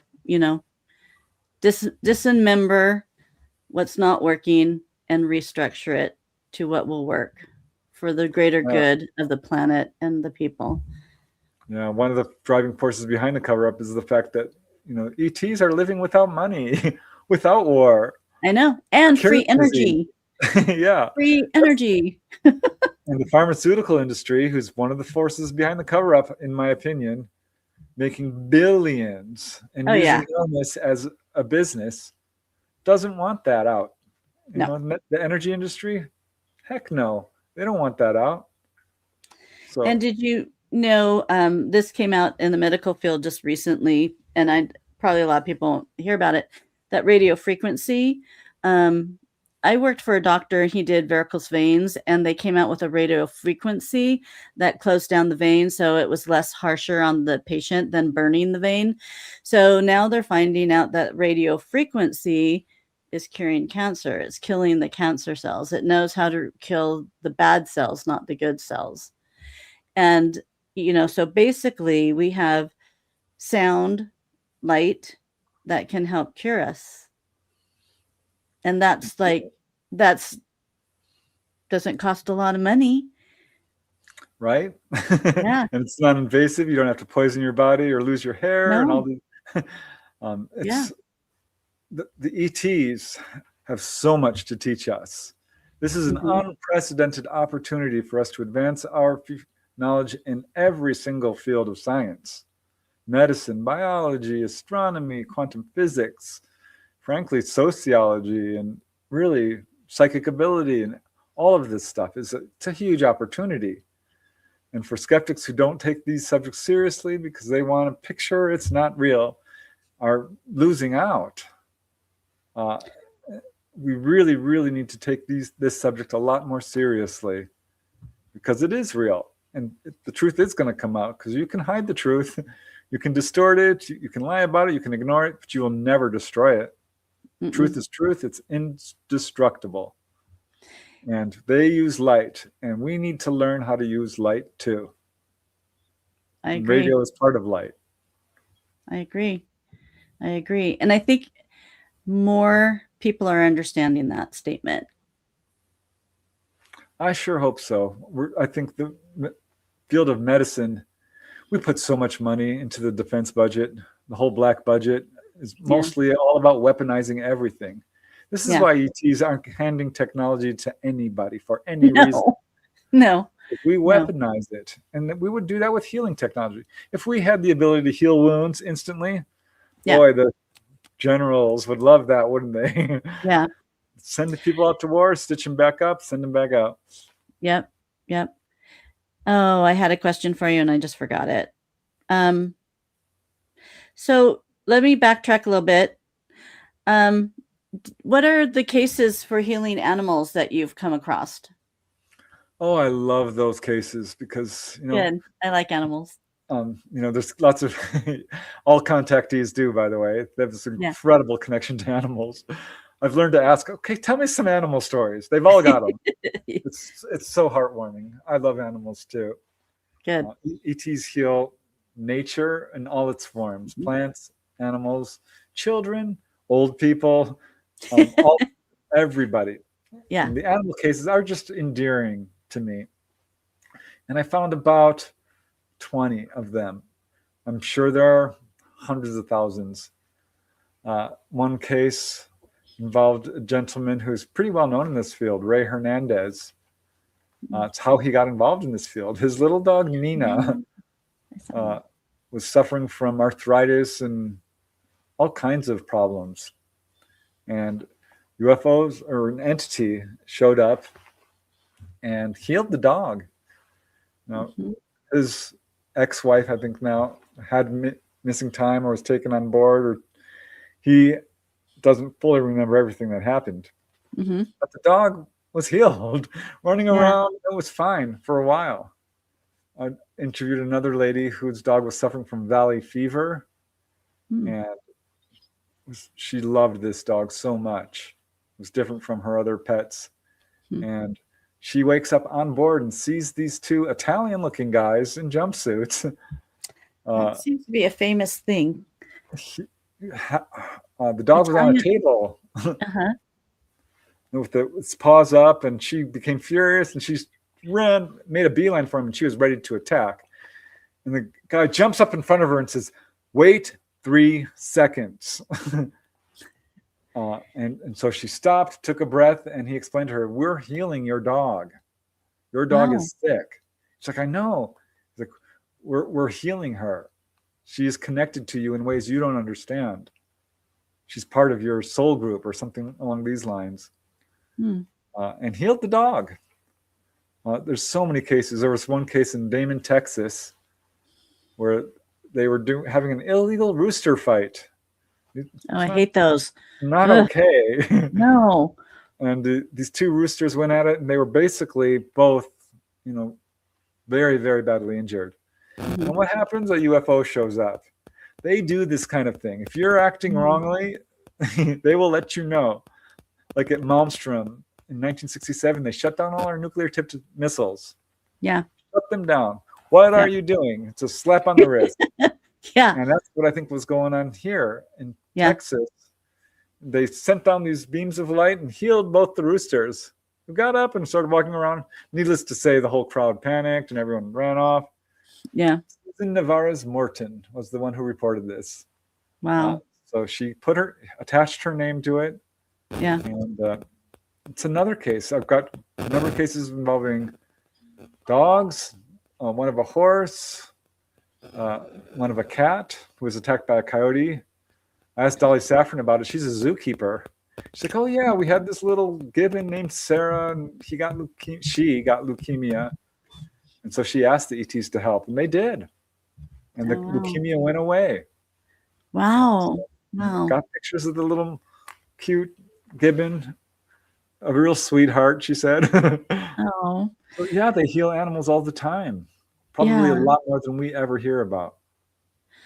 Do you think that they heal us sometimes because we weren't actually supposed to be sick? It wasn't our path? I think sometimes I think there's a lot of different reasons. I looked into this and like, why are some people being healed and others aren't? Yeah. So I did a statistical study of my own cases, and it was evenly divided between men and women. I thought that was interesting. It was 50-50. Really? And of course, as I mentioned, I found little tiny kids, babies, a couple of prenatal healings. Wow. A lady from England had hepatitis. She was 70 something, so she's not really working for them or anything in terms of making babies or whatever. Mm-hmm. People of all ancestries, people of all political affiliations, people of all blood types. I mean, it was all over the map. I'm like, gosh, I'm really not finding any patterns here. This is frustrating. Wow. I found 3 major patterns. Okay. One is, are you profoundly psychic? ETs love those psychic people. Really? Because that's how we're supposed to be. And that's what they're doing. Another is, are you a contactee with a history of contact in your family with yourself? Over 50%. Those, you're much more likely to experience a healing. But here's the coolest pattern. And I loved this, and it really spoke to, I think, who's healed and why. It's your vocation, your profession. And by that, I mean, I interviewed this lady in Norway. She contacted me, and she fit none of the patterns of a contactee. She was healed of chronic back pain. Oh, wow. And by grays, and they didn't speak to her at all, and it was terrifying. I'm like, okay, have you had contact before? Never. Anyone in your family? God, no. Ever seen a UFO? No, once with a crowd of people. It's light way off. We thought it might be something. So I went through all the questions. I'm like, what do you do for a living? She's like, I'm a retired artist, but I do. She's like, I'm really well known, actually, so please don't use my name. I do human and animal rights activism in my area. That instantly rang a bell for me because I just interviewed Michael Carter, a reverend and healer who won an award for fighting against racism. I thought, oh my gosh, there's John Hunter Gray. He was healed. He is a social worker. Like, wait a second, Dolly Saffron, she was healed. She's a nurse. Wait a second, Jacques Vallée, his healing case was a doctor. So it's doctors, it's nurses, it's inventors, it's police officers, entertainers, musicians, environmentalists, human rights activists, people who are doing good work for humanity in some capacity. Yep. Are the ones who are being healed. So they're helping those who help others. Yes. Is what it comes down to. So that should be a really big explanation for everybody listening. Help each other. Yeah, which is exactly really what they're doing. Yes. And I think probably a lot of people get healed and they never even know it. Doctors are very well aware of this phenomena they call spontaneous remission or miraculous recovery. So I agree. I think a lot of people are very reluctant to come forward as well, especially like, no one's ever going to believe me. If UFOs came down and healed me of a head cold, I got a number of cases of that. Yep. Yep. Little things, a cut. Yeah. But you asked, getting to the actual part of the question, because sometimes they will heal people. Like this one lady, she was in a car accident, and I don't know that that was supposed to happen, Yeah. because do they stop something that like really wasn't part of their karma? She was pulled on board, and they said, "You actually died in this accident. We want you to know that, but we were able to revive you and heal you. Your brain stem was sheared, Wow. and they're like, we're not going to be able to fix all your injuries because some of these are karmic. Oh. So you actually chose this." And this comes up in a number of these healing cases. You chose this illness. We can't heal you. You are supposed to learn from this. Yes. You weren't supposed to die. So they put her back in the scene of the accident next to the car. Freaked the paramedics out. They're like, how the heck did she get through the windshield and there's not a scar on her face? Yeah. How is she by the car? They took her an hour to heal her, and they were there within minutes. So they took her out, did their thing, and brought her back within minutes. They can do that, pull you out of the time stream. Mm-hmm. But a number of cases like that where they said, no, this wasn't supposed to happen. Yes. Or they'll prevent a car accident. One lady, she's driving along, and this UFO comes down and blocks her way and knocks out her car. Mm-hmm. She's scared. She's like, what's going on? What's going on? And it wouldn't let her go. And she's out there in the desert alone. Finally, it goes. She's driving along, goes right into a horrific accident had happened just before she got there. She's like, I would have been there. I would have been in that accident. It was a huge pile up on the freeway. Yeah. And I've had that in my life where something has stopped me from going to work through the freeway, or I'm late. Something happened. The cat threw up or something, and I had to clean it up, And by just those few minutes, you pass the accident, and you're going, whoa, that could have been me, I don't know if other people have that, but it's just like, wow. What do you think about animal mutilations? I have not figured that one out yet, totally. Yeah, that was hard to unpack too. And I avoided researching it because it's just unpleasant. Yeah. But then I decided, stupid me, I'm going to write UFOs over New Mexico and UFOs over Colorado because I got the contract, right? Oh, yeah. From a publisher. Oh. And I'm like, okay, this sounds like fun. I had written UFOs over California and New York, kind of like history books about the UFO activity in the state. And of course, New Mexico and Colorado are very well known for, animal mutilations, cattle. Yeah. And I'm like, well, here we go.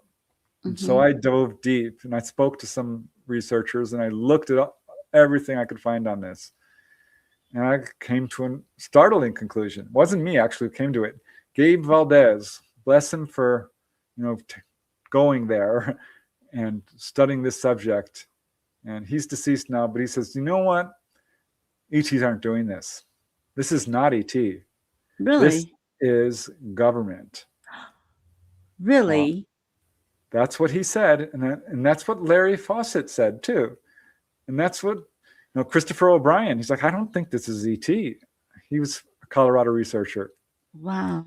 And because we have technology to mimic flying saucers.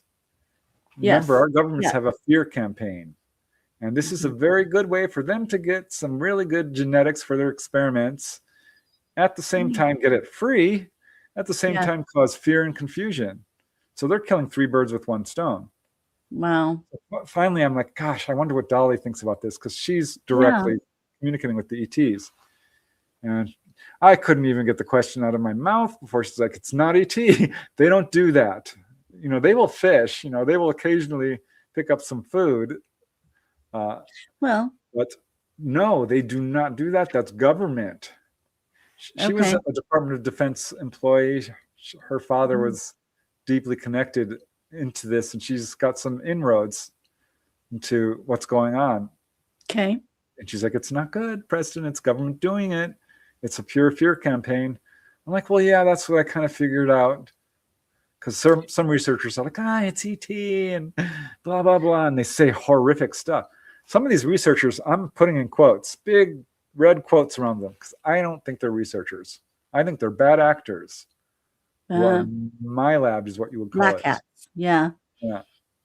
So like in the Carl Hignan he actually, when he was taken on board, they got his deer. I mean, he was so upset. They took his deer, So, but they took the deer to the other planet. They didn't just suck them dry and then drop them back down on Earth. Right. They were fine. They were in those little glass boxes. Yeah. And they were just, stunned or whatever, but they took them. And Yeah, his case is so interesting. Yeah. Because they took him to this craft. It was pretty small. And he goes inside. It's huge inside. Yes. It's much bigger. Like a bigger. cube. Wasn't it a cube on the outside? Yeah, that was his perception. Yeah. And it was gigantic on the inside, and they took him to what appears to be another planet. And his case is so interesting because he was missing for the longest time. People were looking for him. They found his truck out in the middle of a field. There were no tracks there. People were seeing UFOs. They're like, oh my gosh. He was healed of two things: tubercular scars on his lungs, which you really can't just heal. Yeah. And kidney stones. Oh, kidney stones. I didn't know about the kidney stones. Okay. And didn't really remember a lot of this until he saw Leo Sprinkle, who was the first guy really ever to do regressions. Yep. Have you ever done one, Preston? I haven't. No, I have not. And I generally speaking don't recommend it. Okay. Generally. Okay. And I'm treading a fine line here because it's been proven to be unreliable done incorrectly. And I'll underline that, done incorrectly. But done correctly, it's been proven to be very effective. And absolutely accurate. So there's that. Okay. But if someone's planning on doing this, I caution, don't do it for fishing through your life. Just have I had contact? Let's go under hypnosis. No. If you've had a missing time incident that you can point to, and it's causing you anxiety, you really need to know. You can't live a normal life. Okay, I think then I would recommend it. Or if you really, really just want to know what happened during that missing time incident. But before you do it, please write everything down that happened. And then go back to it and fill that in. And then go meet a researcher and do a intense back and forth interview, because you can bring back details. You'd be surprised how much you can recall. And then do meditation, deep meditation, self-hypnosis. And do dream work. Betty and Barney Hill, they went under hypnosis. Betty didn't need to go under hypnosis. She remembered all of it in her dream. And all drew it out. Drew it all the planet out. Yeah. Her dream recall was better than her hypnosis recall. Oh, yeah. So that's what I would do. And then, so do that. And then maybe go to a UFO support group, because people will say something like, well, I saw this. And then, oh, now I remember. I had that too. I caution that because that could contaminate your recall. Okay. But yeah, it's so effective. We've had people who were separate. There was a great case. Janet and Michael, Lake Champlain, had a missing time encounter. Both remembered seeing the ETs and were separated immediately afterwards. And years later, he contacted a researcher. He's like, I just need to know. And someone was with me. I've never been able to find her. And the researcher, David Webb, put them both under hypnosis, found her, put them under hypnosis separately. They recalled exactly the same things. There's no way this could happen by chance. It was a wonderful encounter. They taught him all these kind of spiritual stuff. It was so profound, really special. Wow. She didn't remember it at all. It's funny. He called her up, the researcher. He's like, I don't know how to tell you this, but I'm researching a UFO incident at Lake Champlain Girl Scouts camp. Did you work there? She's like, oh yeah, I did. She's like, oh my God, I did see a UFO. Hadn't thought of it since it happened. Wow. Crazy. Crazy. I wanted to talk to you now. Let's can we switch gears to paranormal? Sure. So what is it that you kind of research in your ghost hunting? Do people call you and say, I have a ghost in my house, or do you go to haunted places? What I is your did. forte? I'm mostly UFOs, but when people's, I started to learn how to interview people, I'd be like, anything strange happen? And I'd leave it open-ended. And Yeah. that opened a can of worms because they started reporting near-death experiences, out-of-body experiences, healing, Wow. hauntings, demonic attack, past lives, all of it. Mm-hmm. And sometimes these cases are really inextricably connected. So I wasn't doing myself any favors by not going there. Yeah. And as someone who really wanted to know the truth, and wasn't good enough for me to just talk to people. I wanted to see the UFO. I wanted to see the Bigfoot. I wanted to Yeah. go to the haunted house. I wanted to have the out-of-body experience. And I Yeah. did all of that. I've had experiences with all of this stuff. Awesome. And it is connected. So I Yes. really kind of didn't put any barriers on myself. I investigated angels, demons, ghosts, Bigfoot, past lives, near-death experiences, channeling. Mm-hmm. I even went to multiple personalities because I just wanted to be. My mother had a psychiatric background. She was a marriage family counselor, so that was very helpful Oh, in terms yeah. of detecting if someone might be suffering from schizophrenia or something. Oh, yeah. So I went all in with this, and I'm so glad I did because I did years of ghost hunting. I don't do so much now. Okay. Because I kind of like, okay, I've got an understanding of this and how it's connected. Yeah. It's so interesting. I mean, I went to a medium who could do physical mediumship, and we did table tipping, Oh, wow. which is like a form of Ouija board. Yeah. I would not like that. Ugh. Yeah, that was a little. Yeah, that would unnerve me. Yeah. It's a possessed table. It was definitely Yeah. very unusual. But she had a whole method, white light, she had a whole technique she did to ultimately stopped it. She just felt like this was not really a good idea for her. Yeah. But some people have that ability. They're just very profound mediums. Yes. Yes. What do you think about portals? Because I saw one, but it was through, I don't know where I was. I don't know, astral projected, but of course it was involving Sasquatch. And somehow in the state, I was in a forest and it was night. And then all of a sudden I saw this illuminating light, and it was all sparkly, and it was just growing and growing and growing. It was blue and white.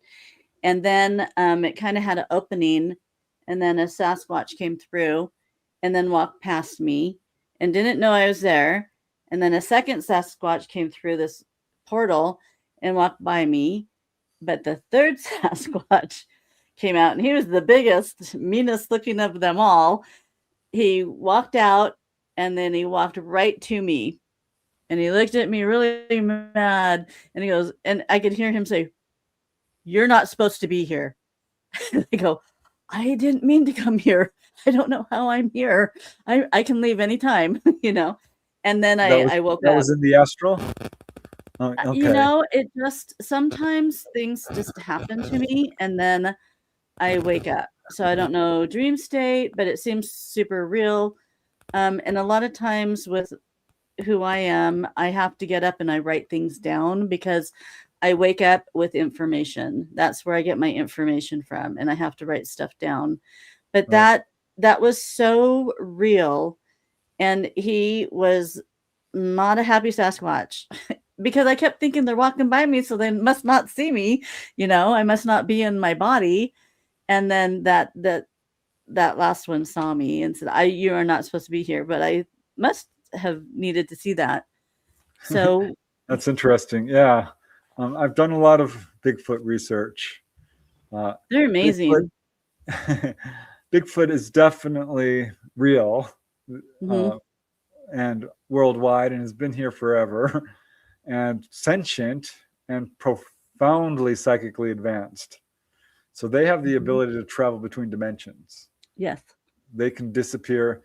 I'm not sure I would call it a portal so much as just their ability to come in and out wherever they want. Yes. Because when someone says a portal, it's like, oh, here's a doorway that exists here. I'm not so sure it works that way. Yeah, I think they can create it. Yeah. Yeah, they can go in and out wherever they want. When you're in the astral, yeah, tunnels and doorways, they appear all over the place to get from one place to another, particularly if you're new to it. Yes, and Barb Shoop actually caught on video a cloaked Bigfoot. I don't know. They're amazing. These Bigfoot folks are really cool. They're the gardeners, the guardians, the watchers. I've heard various names for them, but they are absolutely, truly advanced. You don't want to mess with them. No. They can be. They're not killing people or anything like that, but they can be very territorial. And I think they give you what you give them. If you have a angry hunter that's focusing again on them, they will get mad. Oh yeah, absolutely. They throw rocks at people. Yes. There was one guy who invaded their territory. Big old rock went smack right against the tree right next to him. Oh. He ran. Yeah. Probably wise. And there are cases of people who've been pushed over and things like this by them. Yep. Or grabbed and, Yep. There is a comment here. Saved as well. What was that? People have been saved by Bigfoot as well. Yeah. Their lives. Yeah, they have. There's a Foggy Notions podcast said, with my research on cattle mutilations only echoing Preston's sentiment, there seems to be only a handful of cases in 1960s, giving credence to his statement that these are not ETs. Yeah, this is a very delicate area of research. And I'm by no means a cattle mutilation researcher, but as I said, I spoke to a number of them and I researched it. Because people will say, well, people have seen UFOs in the presence of these. I'm not so sure those were ours. And if you look at them, there's a lot of black helicopter activity as well. People say, well, look at the, all the blood's drained and these precision cuts, and we didn't have the technology. Oh, yes, we did. The technology you see in the public arena is nowhere near what our military, the cabal, has.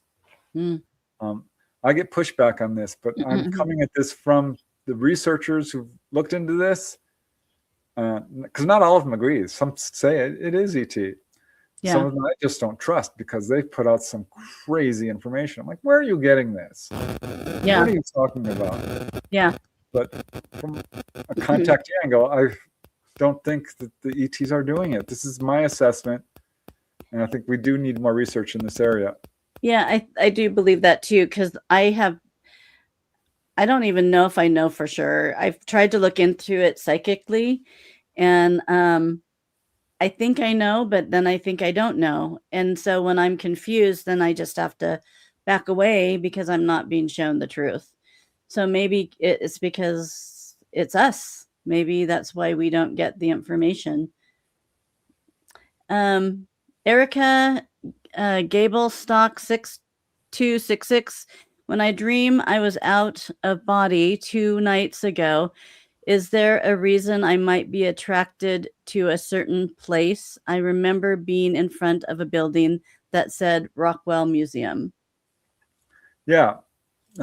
Dreams are very significant. OBEs are equally significant. And if you're drawn to a place, it holds some special significance for you.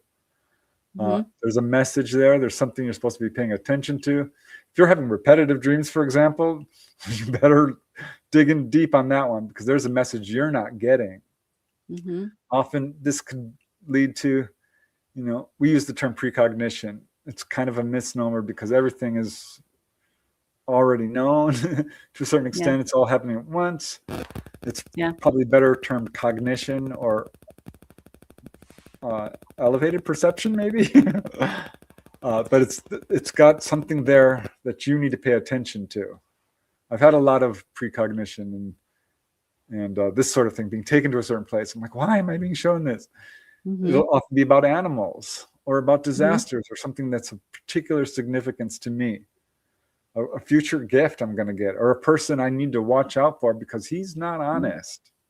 Oh, yeah. And I was lucky to get that message because this Mm-hmm. person turned out to be bad news. Mm-hmm. So Mm-hmm.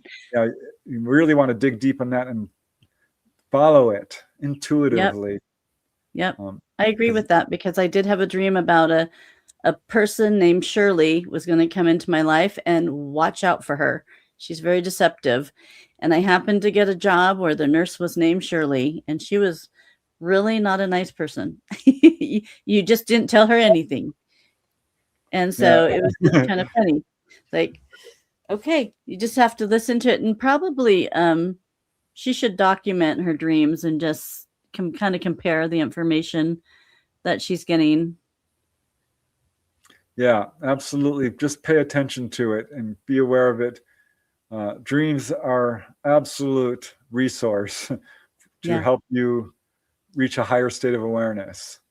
It's a really great way to start doing astral projection, because if you can start lucid dreaming and waking up within the dream state and controlling it, you are there to having fully conscious astral projection. Because a lucid dream is the kissing cousin. The only difference between a lucid dream and an out-of-body experience is, in a lucid dream, you are essentially hallucinating. You're seeing your own thoughts. But then you could just meditate out of it, or say, all illusion end. A spirit told me that, because I'm like, I don't know if I'm dreaming or not. I'm like, all illusion go away. He's like, no. He appeared in front of me like, what are you doing? This is what you want to do. Say all illusion end and mean it. And it's so cool when you do it. Yeah, all of a sudden, all the furniture and walls and everything is like, oh, here's where I am. Okay. It's like the veil is lifted. That is amazing. Well, Preston, we've been going for a few hours now, and I think that's going to be our limit. I know I don't want to wear you out too much. I am so glad that you came on my show. It's so fun talking to you. We're two kindred spirits, I think, that we could probably talk for a long time about a lot of things. And I really appreciate what you do, because you are disclosing the truth. Basically, you are our disclosure. We don't need to wait for the government. We just need to read your books. And you've given us a lot of books to read. I have 3, and I just ordered 4. I think I ordered your astral travel one. I think I just ordered that. So, yeah, because I mean, I'm not a beginner, but I want to hear your journey on it. And I just think that keep doing what you're doing, and because it's needed. It's probably your mission. It's your goal. You're here to wake us up, and you're to give us facts. Yeah, I mean, I definitely feel like I'm on my path. You are. I learned that from doing astral projection. I'm like, oh yeah, I am. This is what I was supposed to be doing. But yeah, thanks, Robin. This was all kinds of fun. Yeah, it's always nice to speak to someone who's had their own experiences. Yeah, I hope you don't mind me bringing up my 2 cents. No, I love it. I love it. Okay. Good. Okay, well, stay with me, Preston, and we are going to end the session. You guys have been great. Thanks for all your questions. In the description below, go to the very bottom. It has all Preston's links, and go to Amazon.com, and you just got to order at least a dozen books. No, I have 4, and they just keep getting better. He does a great job. So thanks, guys. Peace out, and we'll see you soon.